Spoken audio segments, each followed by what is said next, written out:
most remembered Amiga games are put on trial and given a chance to prove their worth, once and for all. This is Judge and Jury. All rise, Judge Drock presiding. In this courtroom we will examine the cult status and time-honoured legacy of some of the Amiga's most revered titles. And with the help of a jury of experts in their field, we'll offer a final verdict as to whether the legacy of the titles on trial are indeed justified. In court today are Hybris from Discovery Software and its pseudo-sequel, Battle Squadron, published by Enterprise in 1989. Upon its release, Hybris was said by many to be deserving of an arcade-quality label, which was bequeathed upon it by reviewers and games playing public of the time. It is in itself a classic example of a vertically scrolling shoot-em-up, similar to Terra Cresta. Certain jaded reviewers of the time awarded modest overall scores, but consumers of the era were more impressed after being let down by dire shooters such as Gold Runner. Its sequel Battle Squadron took the best things about Hybris and improved the flavour. The SID fan-pleasing soundtrack and thundering crunchy sound effects, smooth detailed graphics and addictive but tough gameplay remained, but Battle Squadron was more expansive and far more ambitious. These were an inseparable pair of titles that left a positive impression in many players and a warm memory that lasts until now. But is that legacy justified? Are Hybris and Battle Squadron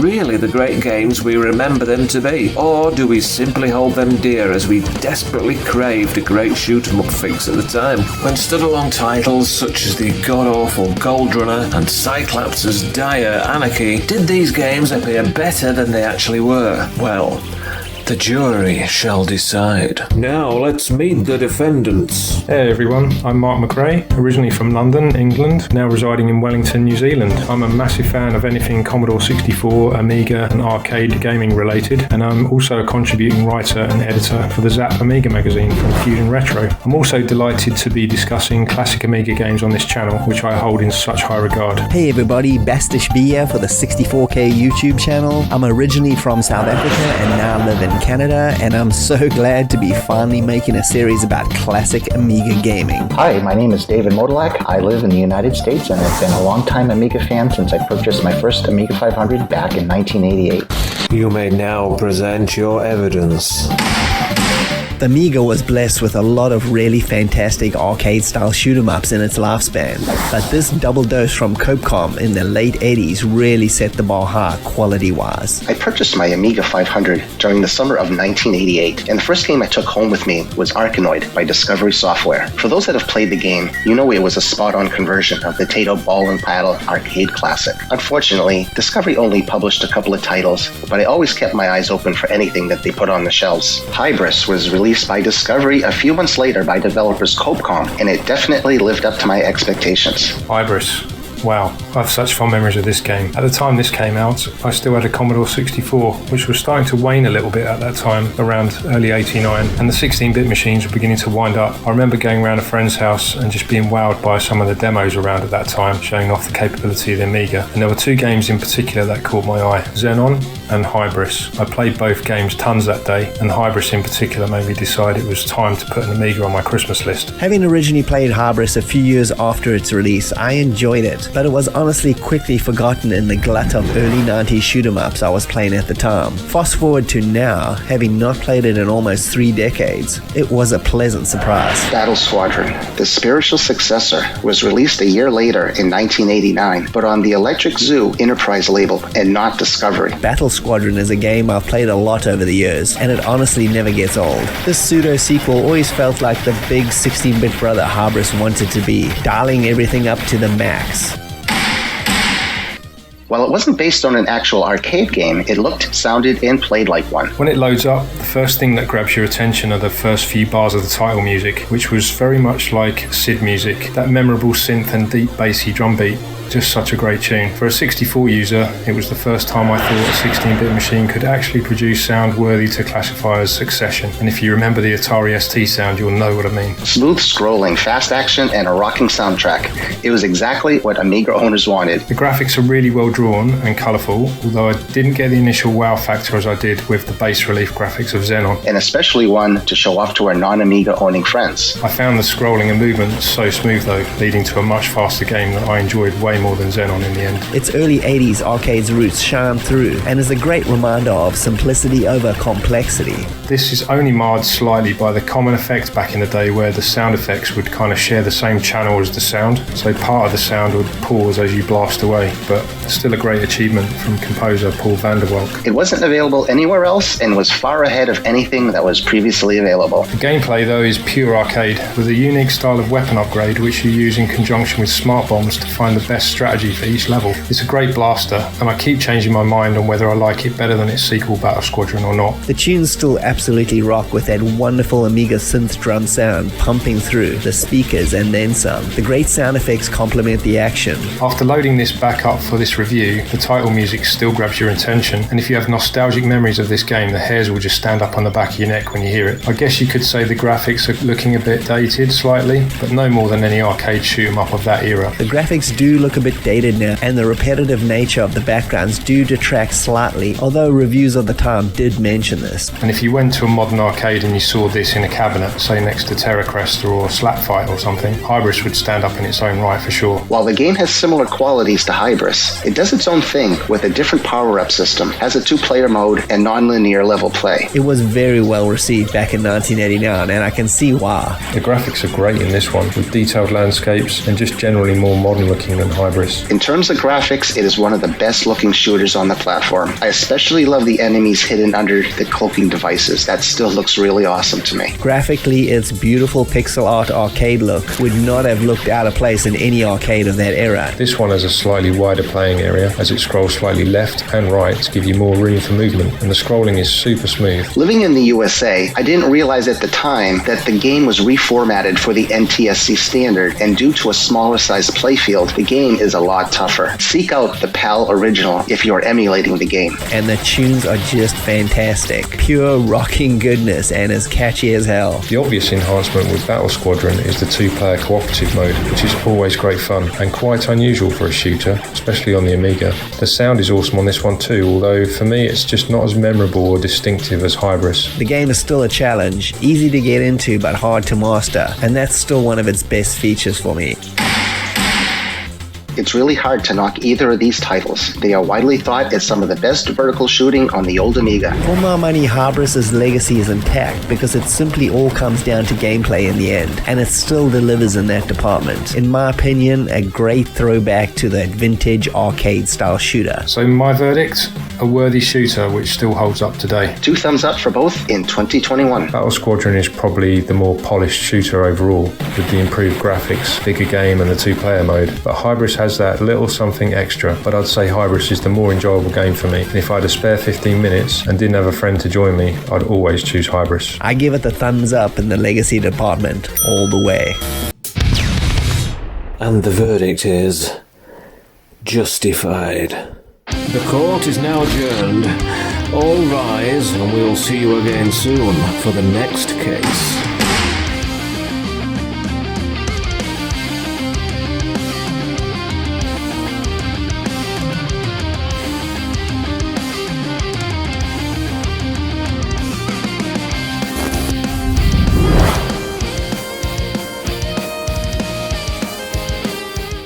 We interrupt our program to bring you this important message.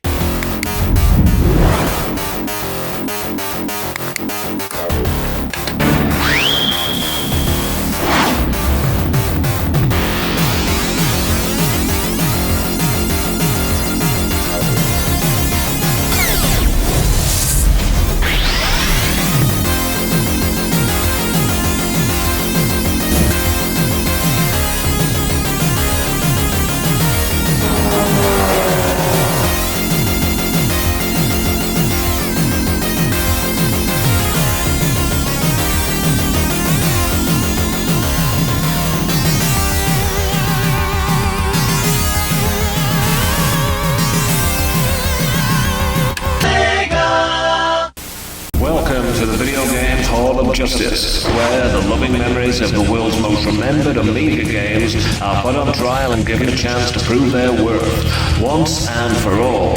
This is Judge and Jury. All rise, Judge Drock presiding. In this courtroom we will examine the cult status and time-honoured legacy of some of the Amiga's most revered titles. And with the help of a jury of experts in their field, we'll offer a final verdict as to whether the legacy of the titles on trial are indeed justified. In court today is IK Plus by Archer McLean and published on the Amiga in 1989, a welcome conversion of the 1987 Commodore 64 original. Here, Archer McLean takes full advantage of the martial arts craze, reignited thanks to movies such as Karate Kid. A traditional and faithful game of karate, but this time with the added challenge of facing not one, but two simultaneous opponents. In a world before Street Fighter II and Mortal Kombat reimagined the beat-em-up genre, IK Plus was a clear roundhouse ahead of the opposition. The only games coming close were the original International Karate and the 64's wonderful but flawed Way of the Exploding Fist from 1985. Archer McLean, one of the Commodore 64's Brat Pack, polished IK Plus like a diamond and squeezed more bone-crunching fun out of an 8-direction one-button joystick than was previously thought possible. This court will not find any 12-button combos here. However, times have changed. Men in pajamas became uber-powerful fighting superheroes in the years after this game's release, continuing on to the sexualized Dead or Alive and polygon exuberance of Tekken and beyond.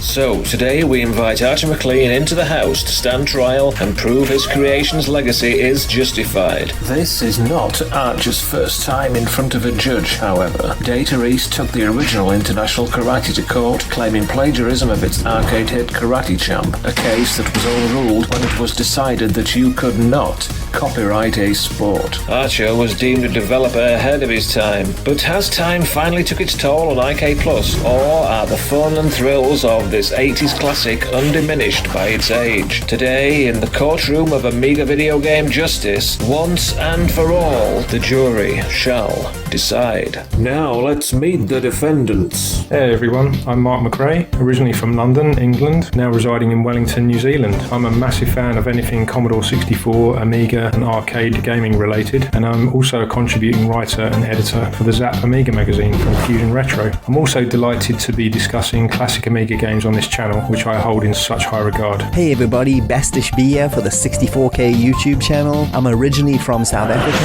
and now live in Canada, and I'm so glad to be finally making a series about classic Amiga gaming. Hi, my name is David Modilak. I live in the United States and I've been a long-time Amiga fan since I purchased my first Amiga 500 back in 1988.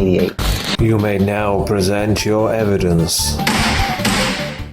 Whenever I hear System 3's International Karate Plus mentioned, my mind immediately goes to the version that was released on the Commodore 64. I first played this on the Commodore 64 and absolutely loved it. Just like Mark and David, I too was introduced to this System 3 classic on my C64. It is one of the showcase games on the platform that everybody played. The graphics were smooth and responsive, and of course you have to give props to that awesome Rob Hubbard soundtrack. Being a huge fan of the Last Ninja series, I would literally just buy anything with the System 3 logo slapped on it, and luckily I was not disappointed. That Rob Hubbard track was just the perfect backdrop to frantic karate beat-em-up action. The sprite artwork of the karate fighters are seen as iconic images today in the world of retro gaming. So much fun playing against my brother or slapping up friends whenever they came over to visit. Such good times.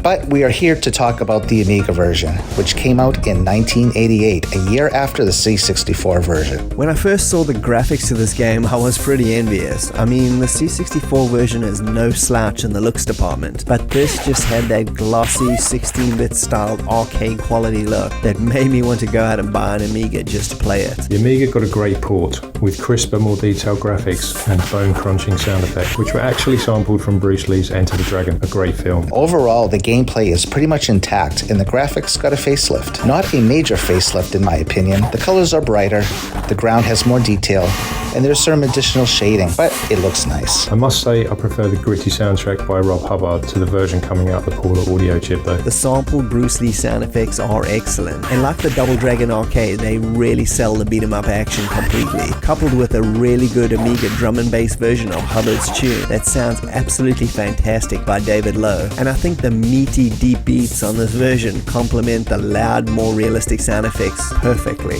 One thing about the game I've always liked are the little graphic additions that were included, such as the leaves falling from the tree, the submarine periscope popping out of the water, the spider crawling from his web, and of course, Pac-Man. The most important thing preserved is the frantic gameplay, where you must fight 2 opponents and avoid coming last on points each round to survive. This is best in 2-player mode. I always remember making a deal with my friend that we'd gang up on the computer and leave each other alone, but then not one of us could resist a cheeky flying head kick or a headbutt when the opportunity presented itself. Yeah, those deals never worked out. We used to implement them also. The problem was when either you or your friend got reckless and accidentally landed a headbutt or flying kick on each other, then it was all out war, which ironically usually resulted in the computer winning. The gameplay here is spot on, exactly like the C64 version, and plays exceptionally well.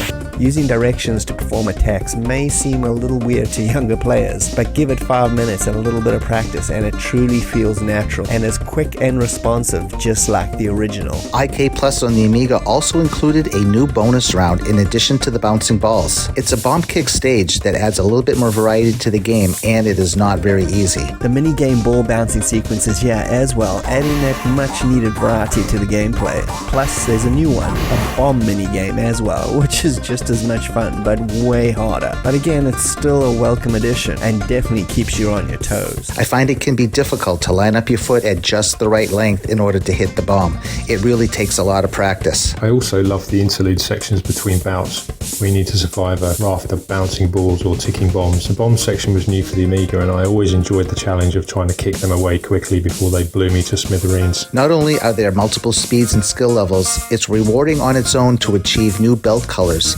starting from white and progressing to black. Plus, it is super satisfying to connect a hit just as you intended it. It really never gets old. It is really clever how there are so many moves supported with just a single joystick and one fire button. The manual states there are 17 different moves, and it's easy enough to grasp the game as a beginner, but as you become familiar with the controls, there's a lot of extra depth here. My only gripe is that as a single player, it has limited lastability, and that it's essentially a Karate Champ style game. This game is definitely much more enjoyable though when played in 2-player mode. That frantic scramble to survive not only the computer but your other human opponent is completely unique, and it's strange that no modern fighting game has picked up on this excellent 3-person concept, at least not in this style completely. And once you've achieved black belt status, there isn't much more depth to the game other than surviving for longer or getting a higher score. It should be noted that the Amiga version was never officially released in the United States. Activision acquired the rights to the property and released a Commodore 64 version under the dreadful name Chop and Drop, and with an equally terrible cover. But sadly, Activision never brought over the Amiga version.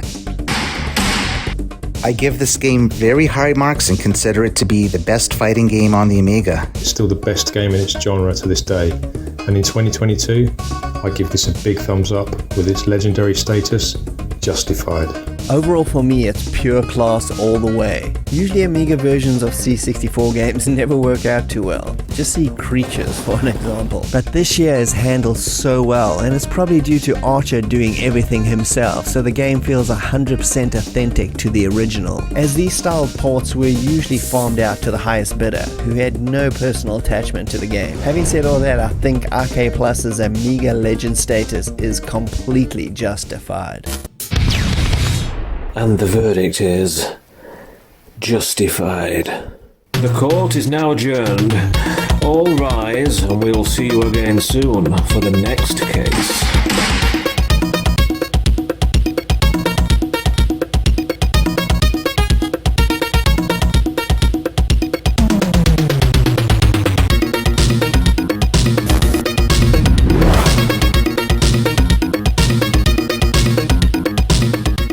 We interrupt our program to bring you this important message.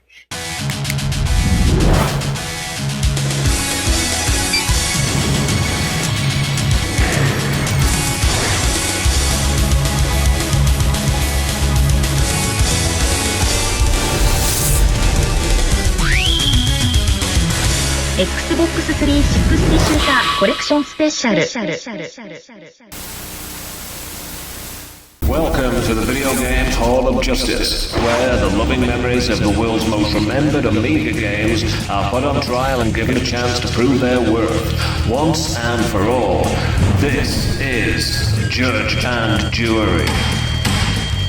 All rise, Judge Drock presiding. In this courtroom we will examine the cult status and time-honoured legacy of some of the Amiga's most revered titles. And with the help of a jury of experts in their field, we'll offer a final verdict as to whether the legacy of the titles on trial are indeed justified. Facing the jury today are a pair of Amiga shoot-em-ups with a legacy that has lasted almost 35 years. I present Xenon and Xenon 2 Mega Blast from the Bitmap brothers. Xenon launched in 1988, hardly a year after the Amiga 500 had begun to make an impact, and its sequel was released the following year. Eager players of the era were limited to print media for their gaming info fix, and the glossy, colourful photographs and artwork did their utmost best to sell this new 16-bit era of gaming to the blaster-hungry public. The first Xenon looked great on paper, but the sequel, Xenon 2, defied belief. But incredible looks were only half the story. The coolest DJ on the planet in 1988 was Tim Simonon, better known by his alias Bomb the Bass. Hi, nice to have you. Das ist Tim und das da drüben, das ist Merlin. And his coolest track, Mega Blast, lent its name and tune to the action. Atari ST owners were left crying into their cornflakes on the day they first heard this track blasting from the Amiga. Design the Atari ST. We have the facts, amazing looks that made you want to turn a page from the magazine and eat it, and a soundtrack that could make the even Commodore 64 owners look up and take notice. Do we have a perfect recipe?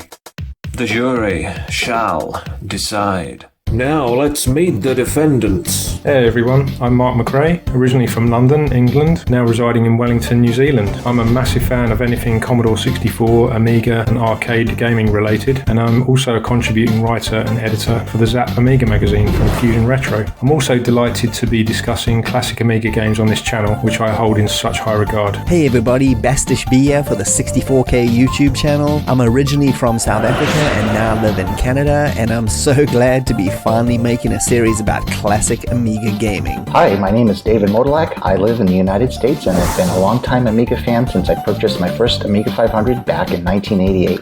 You may now present your evidence.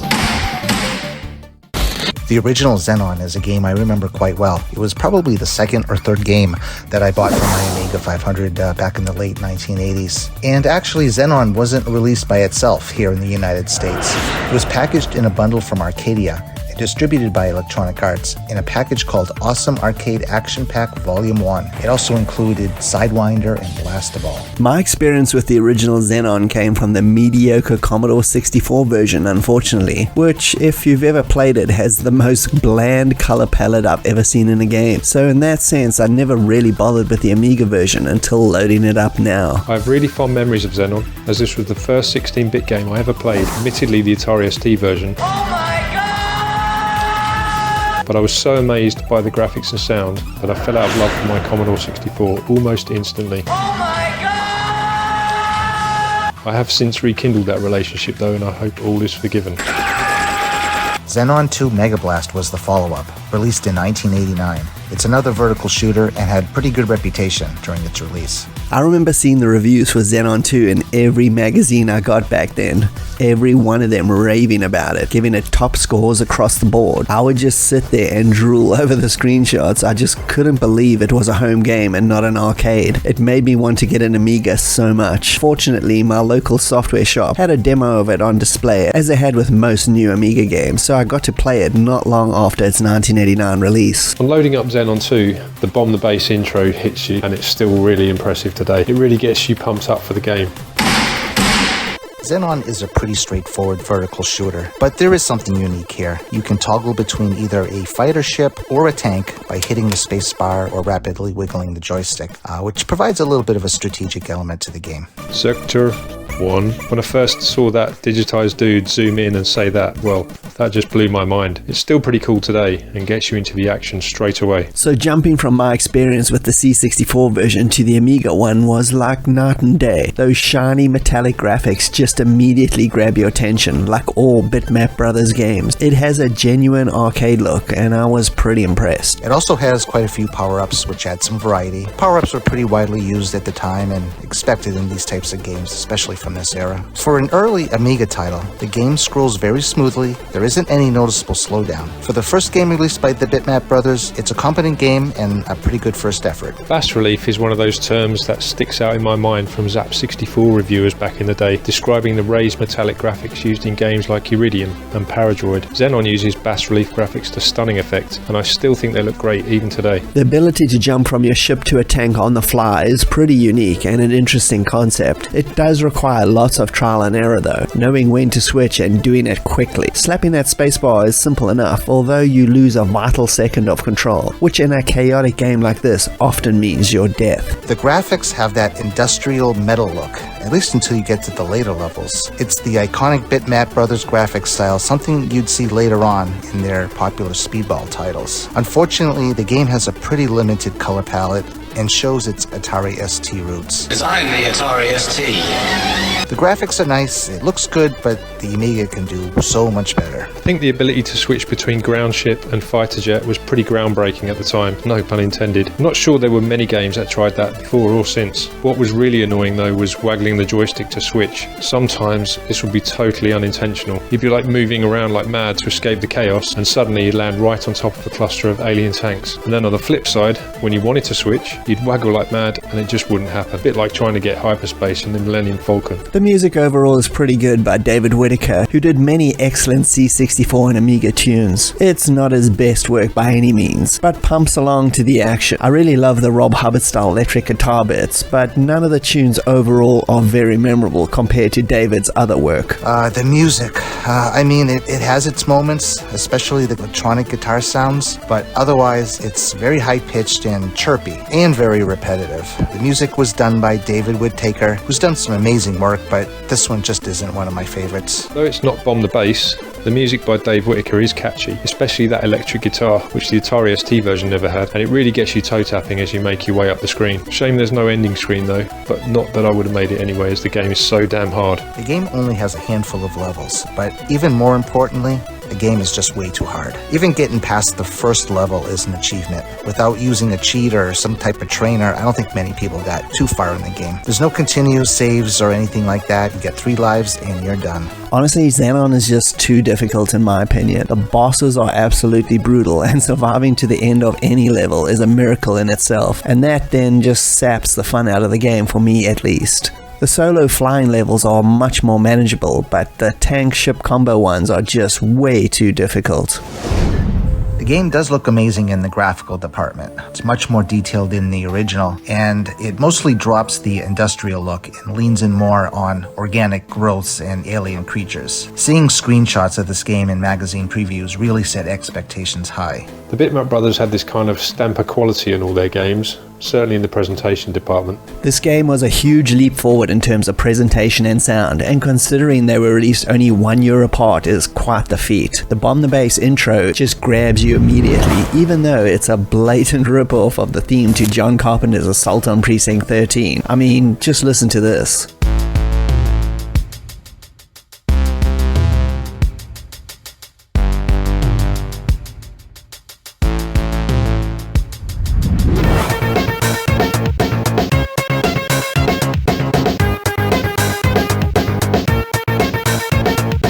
It's basically a sample of the whole track with slightly different instruments. I'm on to you, Tim. You can't talk about Xenon 2 without mentioning the soundtrack.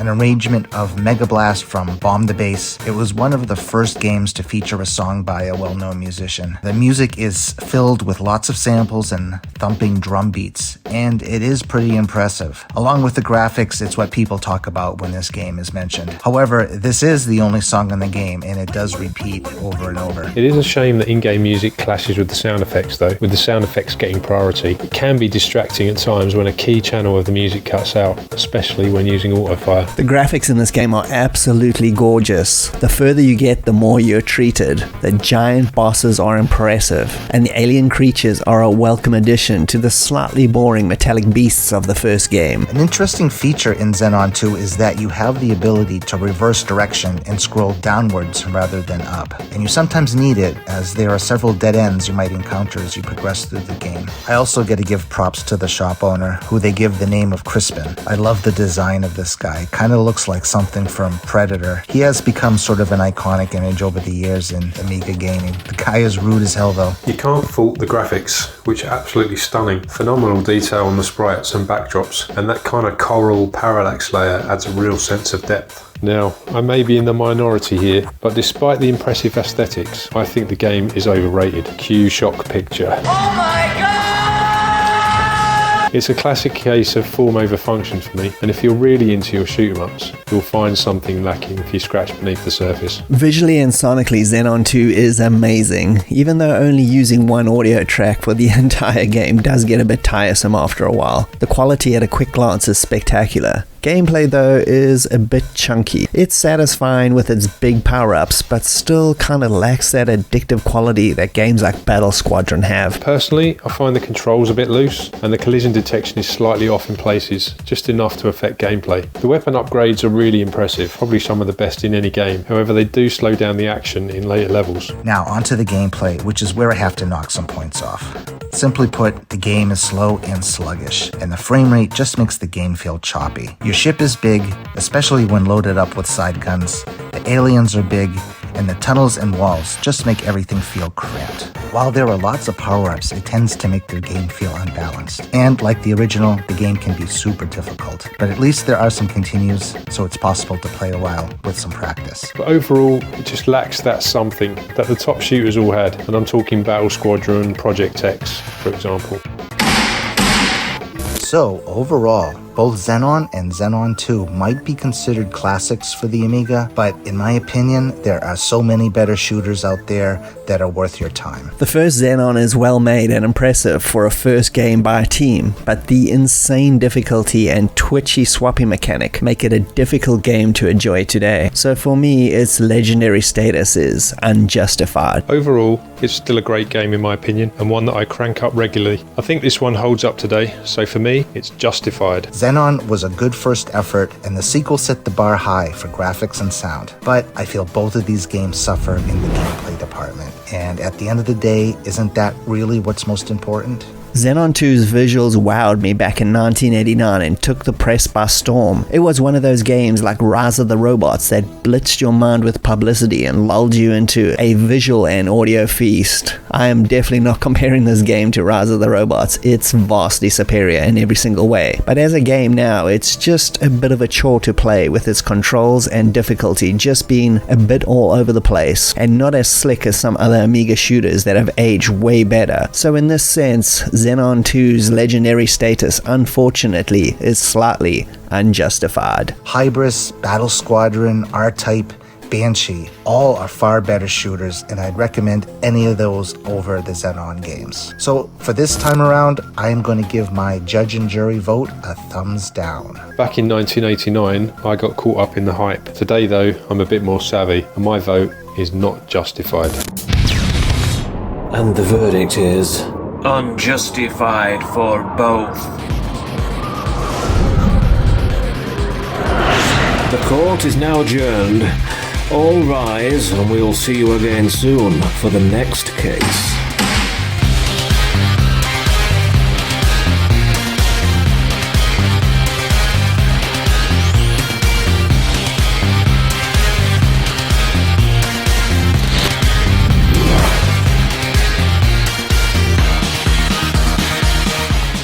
We interrupt our program to bring you this important message.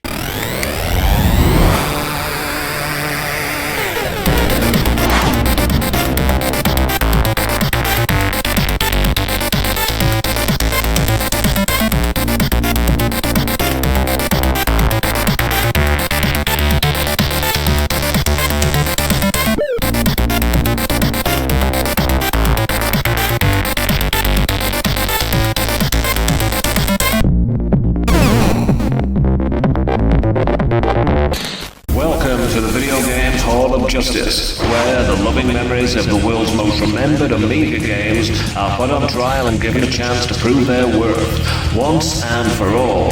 This is Judge and Jury.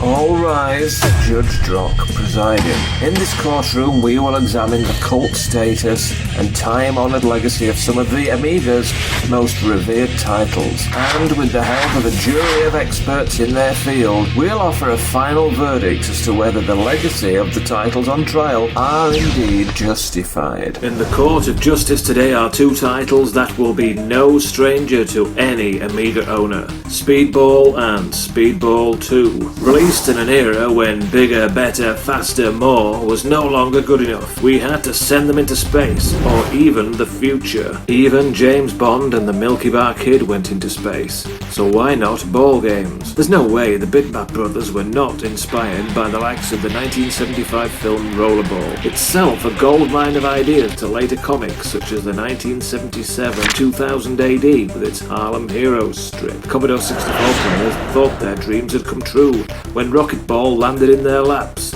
A nice try, but they were still left wanting. The Bitmap brothers answered their prayers in 1988, and shortly after, as they had with Xenon, followed up with a sequel that dialed up the gloss and maxed out the aesthetic impact. Now in 2022 the legacy lives on, but is it justified? Does this game still bust balls, or are we only remembering the old victories? The jury shall decide. Now let's meet the defendants. Hey everyone, I'm Mark McRae, originally from London, England, now residing in Wellington, New Zealand. I'm a massive fan of anything Commodore 64, Amiga and arcade gaming related, and I'm also a contributing writer and editor for the Zap Amiga magazine from Fusion Retro. I'm also delighted to be discussing classic Amiga games on this channel, which I hold in such high regard. Hey everybody, Bastish Bia for the 64K YouTube channel. I'm originally from South Africa and now live in Canada, and I'm so glad to be finally making a series about classic Amiga gaming. Hi, my name is David Modalak. I live in the United States and I've been a long-time Amiga fan since I purchased my first Amiga 500 back in 1988. You may now present your evidence. First up, I always like to provide a little background on these games from a United States perspective, as the Amiga was certainly not as popular here compared to other regions. Speedball was released by ImageWorks in most of the world, but in the US the game came here under a publisher called Spotlight Software, which was a secondary label for Cinemaware. They were the creators of Defender of the Crown, Rocket Rager, It Came from the Desert, and many other quality titles. This label published a handful of European-created games for the US market from 1989 to 1990. Only 8 games were published under this label. By the time the game hit the shelves in America, many of us were already familiar of the game through other methods, but it was still nice to see an official USA release of the game. Both the original Speedball and Speedball 2 I first played on my Commodore 64 long before playing the Amiga versions. They were both honestly pretty good conversions, not as flashy as their big Amiga counterparts, but still cool nevertheless. But eventually played the Amiga versions in the late 90s when I got my system, bootleg versions of course. I remember when Speedball was first reviewed in magazines and it reminded me of that 70s movie Rollerball. I'm sure it must have been the inspiration for the game. Brutal Deluxe came out in 1990, 2 years after the original. This time, Konami published the game in the United States. The hype around Speedball 2 Brutal Deluxe was super intense. Every publication was singing its praises universally across the board, with 90% and above scores. It really made me jealous that I didn't have an Amiga at that time. Kind of imagine a scene at the Bitmap Brothers one day, maybe after the champagne had sort of settled down from the release of Speedball, and the boss going, right lads, now take Speedball, which is an amazing game, but we want a better intro, expand the game and provide some strategic elements, and take the graphics to another level. Okay boss, we'll do our best. Well, they did it. Speedball was one of those memorable releases for the Amiga that everybody wanted to play. It was a beautiful game, an arena sports title set in the future where everything is made of steel. The floors are steel, the walls are steel, and even the player uniforms are made of hard metal. The graphics had that awesome futuristic look, something that the Bitmap brothers started with Xenon, but it took it to the next level in this game. The presentation is fantastic. It still looks really good even now. Detailed, metallic, typical Bitmap brothers design with smooth scrolling, and the menu menu's just got that cool futuristic look to it. For a 1988 game, it's visually really aged well. Wow, I remember being blown away when that title screen appears with the fist and that David Whittaker tune blasts out. The graphics still look amazing today, but back then they were exceptional. David Whittaker almost never disappoints when it comes to game music, both on the C64 and Amiga, although his original Xenon tune is pretty mediocre. But this tune is absolutely rocking, and it sits right up there with some of his best Amiga compositions like Shadow of the Beast, Blood Money, Obliterator, and so much more. Now let's be honest, everybody references Speedball 2 as the best game in the series, but I think there's plenty to say about the original title as well. While the game is less complicated and contains less features compared to Speedball 2, in some ways this is a benefit. There are 5 players per team compared to 9 in the sequel, which I think makes the game a little easier to follow. Playing field in Speedball is a single screen wide and scrolls up and down. It's quite limiting when compared to its sequel, but again I actually prefer the simplicity, especially these days when I fire up just a single player knockout or a 2-player game. Speedball is much easier to manage with the small amount of players in the team and the zoomed out view, giving you a much clearer look at the field, but then at the same time it loses that close-up gritty detail you get in the sequel, and personally it feels a little empty to me. It is an excellent game in its own right, and allows for some impressive skill shots if you time it perfectly. There's a tunnel in the center of the playfield where if you throw the ball into it, it will come out from the other side. Kind of reminds me of Pac-Man. If you hit the ball against the wall, it will bounce off, and if you can make a score that way, it is super satisfying. I just love the simplistic gameplay of the original Speedball, and I actually prefer it over the sequel. It's so easy to just pick up and play. I do like Speedball. It's a well-crafted and put-together game. I just don't think it's as intense and as gritty, and definitely not as memorable as the sequels, though I probably wouldn't come back to it very often. The Bitmap brothers went all out on this one, adding a larger playfield, more players on the field, and better animation. The graphics are on another level, some of the best ever seen on the Amiga, and to think everything fit into a stock Amiga 500 is quite an amazing feat. Whenever anyone ever mentions the name Speedball, images of Part 2 Brutal Deluxe are the first thing that come to my mind, just like the Bitmap brothers' second Xenon game, which really found its style and cult audience. This one did exactly the same. With the larger pitch, the game requires a lot more skill in passing, dodging, and bouncing the ball off the wall. And also, the game feels a lot more alive with more crowd noises and cheers, and voice samples. Way more detail and animation on the players, and you can see a lot more of what's really going on. For example, when you get floored by a right hook from an opposing player. The graphics in this are sublime, typical Bitmap Brothers metallic look taken to the next level with amazing detail. Having grown up on the more zoomed out Commodore 64 version, seeing this in motion for the first time was stunning. It feels initially a little bit disorientating not being able to see most of the arena, but it becomes second nature real quick with the awesome flow of the action. It's a very fast-paced game that plays very well and is very stylish. You can score a goal by throwing the ball into the goal, hit the 5 stars on the side of the playfield, or brutally injure a player on the opposing side. There's also a management system that allows you to enhance various qualities of your team. It takes some trial and error, but the options do make a difference and can affect your overall game. Speedball is a much faster and simpler affair, and great to spin up, especially with 2 players, but it's still quite brutal. Speedball 2 is a bigger game with more strategy and the whole team to think about rather than just yourself, rather like the difference between 5-a-side and 11-a-side football. The music here is of special note, a lot more bolder and louder and feels more science fiction styled and metallic, fitting in with the style of the game perfectly, by Nation 12, who also did the music in the Bitmap Brothers Gods game. And not to be forgotten is the excellent sound effects that bring the whole thing to life by Richard Joseph. My only complaint is that the selection of the active player is automatic. Sometimes the AI doesn't pick the best player. There's a lot of nuances to this game, especially on the management side, which we haven't really even touched on, which just makes this game a whole lot more interesting and intriguing than the original. Speedball 2 is often considered to be one of the best games on the Amiga, so there's no question that the game will get a justified rating. It's one of those games you can pick up and play today and have a fun time. It's a sports game for people who don't usually care for the genre. It should be noted that the game was converted to many other systems, but I feel the Amiga port is the best computer version of the game. Still, I want to also give props to the original. While it paved the way for the sequel, there is still a lot to like. It is a more simple game, but sometimes that is a good thing. My verdict for both games is justified. For me, both these games are classics and deserve a justified label, but probably controversially, I prefer the original game for its simplicity and it's more nostalgic to me. Like mentioned earlier, I grew up on the C64 versions, which I really enjoyed, although these Amiga versions are the definitive ones to play. The original is good and I feel is the blueprint for the vastly superior sequel. Both though are well-crafted games, and for me, their legacy is justified. And the verdict is justified. The court is now adjourned. All rise, and we'll see you again soon for the next case.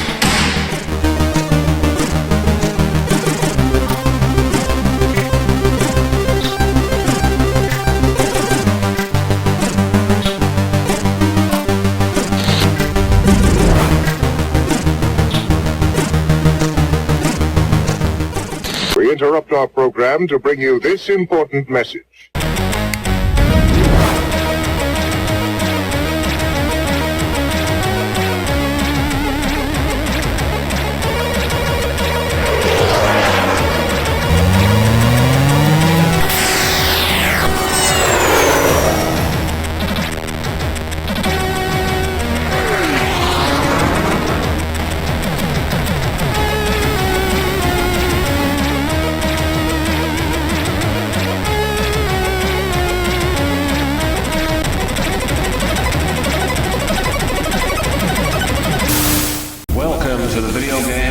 Justice, where the loving memories of the world's most remembered Amiga games are put on trial and given a chance to prove their worth, once and for all. This is Judge and Jury. All rise, Judge Drock presiding. In this courtroom we will examine the cult status and time-honoured legacy of some of the Amiga's most revered titles. And with the help of a jury of experts in their field, we'll offer a final verdict as to whether the legacy of the titles on trial are indeed justified. Football is, as you will be aware, a team sport where the aim of the game is kicking a ball into a net to score a goal. It sounds simple enough, but in reality, nothing could be further from the truth. Forget the sport itself for a moment. Football is the source of some of the most contentious fan rivalries in any sport. Many fans missing matches while they have a punch-up outside or even inside the ground itself. Thankfully, real-world rivalry doesn't often turn to violence among Amiga football fans when they're discussing their favourite football game. But if it happens today, then this judge will be on hand to keep order amongst the jury. Today's big game is a match between long-time rivals Kickoff that premiered way back in 1989 and its upstart rival Sensible World of Soccer, which arrived a little later in 1992. Dino Dini's legendary Kickoff series quickly built up a solid fan base and was almost certainly one of the most played one-on-one games on Amiga. Kickoff tournaments were a thing of legend, especially at Amiga demo parties, where alcohol could either unlock or unpick the skills needed for the tight, fast gameplay. Sensible Soccer came a little later from those jovial fellows at Sensible Software and immediately found its own fan base while simultaneously winning over a few fans from its rivals. Was Kickoff now the old man on the pitch looking at best like a 1-all draw, or does it still have the skills to snatch a win from a 2-1 thriller and get 3 points to boot? Let's find out as our jury lace up their boots and head out onto the pitch like it's 1993 all over again. You are watching the beautiful game. This is Judge and Jury. Now let's meet the defendants. Hey everyone, I'm Mark McRae, originally from London, England, now residing in Wellington, New Zealand. I'm a massive fan of anything Commodore 64, Amiga and arcade gaming related, and I'm also a contributing writer and editor for the Zap Amiga magazine from Fusion Retro. I'm also delighted to be discussing classic Amiga games on this channel, which I hold in such high regard. Hey everybody, Bastish B here for the 64K YouTube channel. I'm originally from South Africa and now live in Canada, and I'm so glad to be finally making a series about classic Amiga gaming. Hi, my name is David Modilak. I live in the United States and have been a longtime Amiga fan since I purchased my first Amiga 500 back in 1988. You may now present your evidence.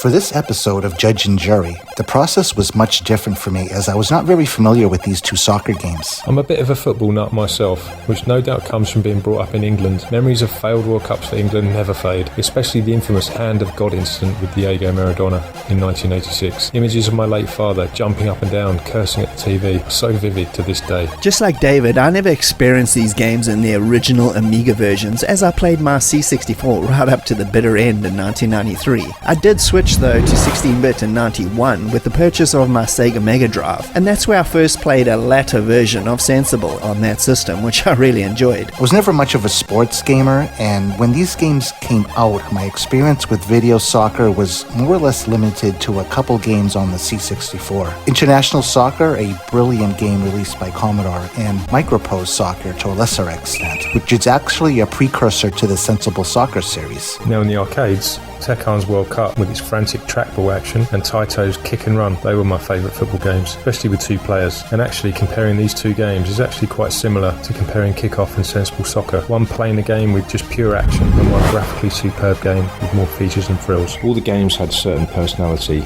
and this definitely came through with Sensible Soccer. Kickoff was always a soccer game I knew about, purely from its reputation and adverts in my favourite video game publications, but never actually played it, which gives these versions a fresh perspective from me as well. Sure, I liked them both, but would have never said I was a die-hard fan. In addition, soccer games were just not as popular here in the United States compared to other countries, especially during the time frame of the late 80s, early 90s. I had to double-check Moby Games to confirm that yes, both games were never officially released here. So other than knowing that these were two very popular games for the Amiga, I came in pretty much fresh this time. The precursor for Sensible Soccer was Microprose Soccer for the Commodore 64. I remember first seeing that game at what was probably the Commodore show in 1988 in London. I distinctly remember peering through a crowd watching John Hare and Chris Yates presenting it live. I also recall seeing a match being played with rain, lightning flashing, and of course those action replays. I was just simply aghast at the time. It was way better than anything else on the 64, and I played it to death until I parted with the 64 and purchased an Amiga. We played our fair share of C64 soccer games, that's for sure. The likes of International and Microprose Soccer, plus Football Manager, were often loaded up. In fact, I probably played more manager games in the genre than arcade ones back then, as I really loved the strategy-styled experiences. Before you analyse Sensible Soccer, you need to understand its roots and the software company that developed it. Sensible Software had Commodore 64 hits already with Parallax and Whizball, and then transferred to the 16-bit computers, first with Megalomania, a strategy game with cute, well-drawn sprites. All the games had certain personality,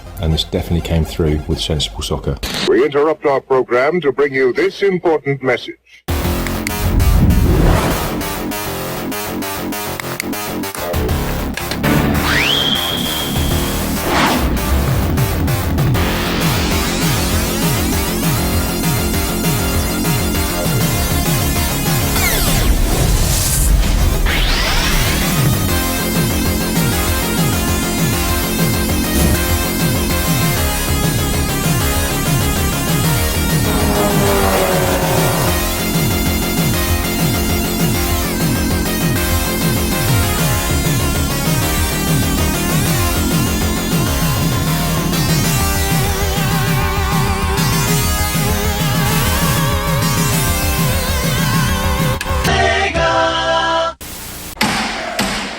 I first tried Kickoff as it was the game I was least familiar with. The graphics, while pretty plain, are bold and colorful and do the job just fine. Kickoff doesn't mess around as a game, it jumps straight in with less options but enough to give the full football experience. Kickoff almost seemed to be released out of the blue, with no hype whatsoever, unlike Sensible Soccer that is. I remember first playing it on the Atari ST and not thinking much of it initially. The thing I like the most about this game is the pace. It's fast and smooth and gives the whole experience a chaotic feel, which is hard to grasp in the beginning, but with a little bit of time it becomes second nature. The player animations, while fairly minimalist, are really well done and the screen scrolls very smoothly. The graphics are extremely simple, wireframe pitch, with raster effect for the turf, small overhead sprites for the players, and just a simple white dot for the ball. I like the mini-map in the corner. It can help spot the ball when it's off screen, but with my limited experience with the game, I found it difficult to retract my eye from the map to the playfield. I guess with time that could become second nature. With the view being pretty close to the pitch, having the mini-map in the corner was pretty useful, and in this game's case beneficial to the gameplay and not simply window dressing. Now what sets Kickoff apart from other football games is the way you control the ball. With most footy games, the ball automatically sticks to your feet and you run around without needing to worry about it. However, with Kickoff, controlling at the ball is a core skill that you must master. I thought the sound effects were really good, especially the kicks of the ball, but the crowd sounds always seem to blast out of nowhere. It would have been nice to have the sensible crowd singing constantly in the background for atmosphere, but then again, 89 was still early days for soccer games. The game was initially developed for the Atari ST and then ported to the Amiga, and while that can sometimes be a shortcoming, I don't feel anything was sacrificed here. There is also more chance for the opposition to intercept or tackle, all of which is realistic and much more in line with how real football is controlled. However, this all proved frustrating for many, and Kickoff became what's known as a Marmite game. Either you loved it or you hated it. There isn't much to say about the sound, but the ball kicks are satisfying and feel authentic. The crowd noise, on the other hand, I found it way too loud and a bit piercing to the ear. Ayrton Senna described kart racing as pure racing, and I would describe Kickoff as a pure football game. A benefit of these games is that since you only have one button, the controls are so much easier to learn compared to something like FIFA on today's platforms. The graphics are basic but work well, and I really like the simple animation of the ball. No frills, just fast and furious gameplay, like a real football match. This is achieved with the blistering pace of the game and those simple sound effects that are actually so realistic. Still, there are plenty of options with the limited controls, and it's nice that there's a practice option where you can perfect your skills. Corner kicks, passing, and scoring can be practiced to your heart's content. Overall, this is a quality game, a lot of fun to play, and I really enjoyed it. I had some amazing games with friends, almost leading to punch-ups at times. Whilst the original Kickoff now seems quite dated, it's certainly justified, in my opinion. Overall, I was quite impressed with Kickoff's straight-to-the-point arcade gameplay, and considering the 89 release and how well it still plays now with such a simple control setup, I'd say its classic football status is definitely justified.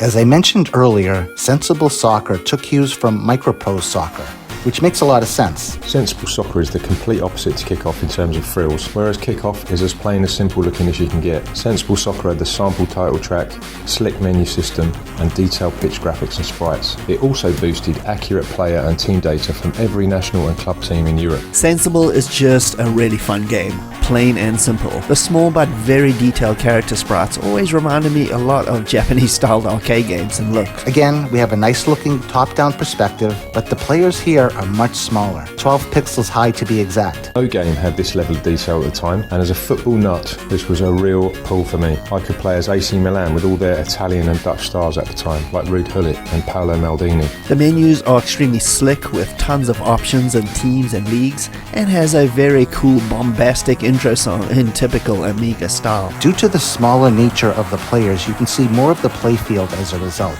This is another plus in my opinion, and something that became obvious after comparing the two games. Like everybody else said, yeah, having the further pullback viewpoint makes it a lot easier to judge the field distance and seeing your other players as opposed to Kickoff's much more frantic nature. I felt I had a much better feel for where the ball was at any given time, and the game just felt more fluid as a result. I also prefer the pitch elevation and control method over Kickoff. It gives you enough of a view of what's around you to be tactical and promoted individual playing styles to be developed. The sound is absolutely perfect. I really love the constant crowd cheering. It really captures those Saturday afternoon football matches that you used to watch on TV back then. In order to be successful, you must utilize your teammates, and I feel I had much more of an idea where my team was compared to Kickoff. Gameplay I feel is a little bit more slick than Kickoff, but overall both games are detailed, tight, simple gameplay with lots of wiggle room for more nuanced style, if you were willing to put in the time, that is. For example, I used to like passing the ball around before making an attack on goal, whereas my friend was much more direct and would try a long pass right down the middle. Controlling the ball was not as intricate as Kickoff, but it didn't entirely stick to your feet either, so I felt that was spot on. Like Kickoff, the scrolling is smooth and looks great. Sound effects are minimal, but the crowd noises and whistles are more varied and definitely more pleasing. So, my verdict of these games. I was surprised how much I enjoyed playing these two titles. Even with a joystick and one single button, there is depth to the controls, but at the same time, a beginner can pick up the games and have some fun. And I definitely found I was improving the longer I played. Sports games are generally not my jam, but arcadey style affairs are always good, no matter what the genre. To this day, I still have loads of love for Sensible Soccer, and I still play the latest Amiga version with all its updated players for the current season. In fact, there's a whole community who play online competitions and keep it updated. I don't get the same feeling when I'm playing Kickoff. These are essentially arcade-style titles, with lots of fast action and requiring good hand-eye coordination. I think I would have been satisfied with either one had I purchased them back when they were released. They don't feel old, and a fun game is always a fun game, even years down the road. Both these games are extremely well made and quite addictive, whether playing them now or back then. They definitely are both justified in their reputations. I feel both are justified today, but I'll give a slight nod to Sensible Soccer. While I prefer the player animations of Kickoff, the smaller sprites in Sensible Soccer provide a better experience in seeing more of the action, and it just overall felt easier on the eyes. But again, both games are of very high quality, and I don't think you can go wrong with either. 2 thumbs up for me. So for me, whilst both games are justified, Sensible Soccer wins the day by a full length of the pitch. It's 100% justified. My personal preference would, however, go to Sensible, which just manages to have more options and that extra bit of personality that Sensible Software always brought to their games. And the verdict is justified. The court is now adjourned. All rise, and we'll see you again soon for the next case.